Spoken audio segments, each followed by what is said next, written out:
Bienvenue à tous chers amis internautes pour notre traditionnelle revue de presse sur Afrique Sport et nous débutons ce numéro du mercredi 21 octobre en France où le journal L'équipe juge les joueurs parisiens méconnaissables. À Paris, le titre de l'été lisboète n'est déjà plus qu'un lointain souvenir. Battu 2-1 pour Manchester United sur un but tardif de Marcus Rashford, sa première défaite à domicile en phase de poule depuis 16 ans. Le PSG est déjà sous pression pour cette nouvelle Ligue des Champions. Et du côté anglais, The Telegraph célèbre Rashford. L'attaquant anglais aime décidément affronter le PSG après avoir inscrit un penalty qui a fait date en huitième de finale retour de la Ligue des Champions face au club parisien. Il a cette fois-ci complètement éteint les joueurs de la capitale sur une frappe rasante qui a fini par tromper un grand avance à la 87e minute. Persévérant, Rashford a donc été récompensé et reste encore les héros de Manchester United en terre parisienne. Et en Italie, c'est également la Ligue des Champions qui est à la une de Tuttosport. Le journal italien parle du doublé salvateur d'Alvaro Morata. Il a été inexistant en première période, mais en renard des surfaces, c'est lui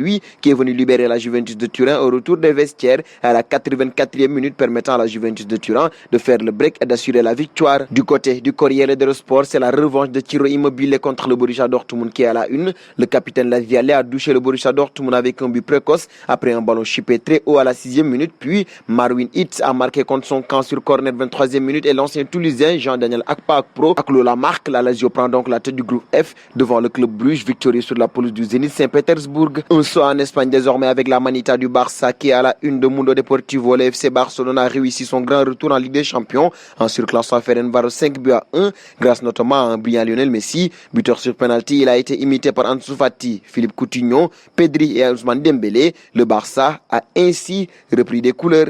Du côté de sport, c'est une manita pour préparer le Classico. Pour rappel, le premier Classico de la saison entre le FC Barcelone et le Real de Madrid sera disputé ce samedi 24 octobre. La rencontre comptant pour la 7e journée sera disputée à huis clos au Camp Nou. De la presse sévillane dans cette revue de presse avec Estadio Deportivo, le journal revient sur le match nul entre Séville et Chelsea. Le choc entre les deux cadors présumés du groupe E était un toc. Ils se sont neutralisés au terme d'une rencontre très pauvre en occasion de but. Un passage auprès de la presse madrilène pour clore ce journal ici. Marca parle aussi de la Ligue des Champions et ce sont les deux clubs de la capitale qui occupent la une. D'abord le Real de Madrid avec son duel face au Shakhtar et l'Atlético de Madrid qui devra se déplacer chez l'ogre, le Bayern de Munich. Une première journée palpitante du côté de Madrid. Et cette information met un terme à la revue de presse. Une revue de presse que vous retrouverez demain sur Afrique Sport.